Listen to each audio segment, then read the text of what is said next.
Here at the whole rainforest in Hollow Mosses is closed, so we can't go there due to flooding.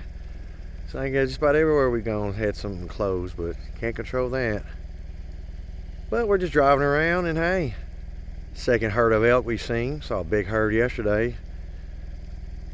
Dwarfed this one. This has only got about 30. That one had 40, 50 in it. You know, but hey, take what nature gives you. I'm gonna get out there and enjoy nature, people. Later. Let me zoom in, though.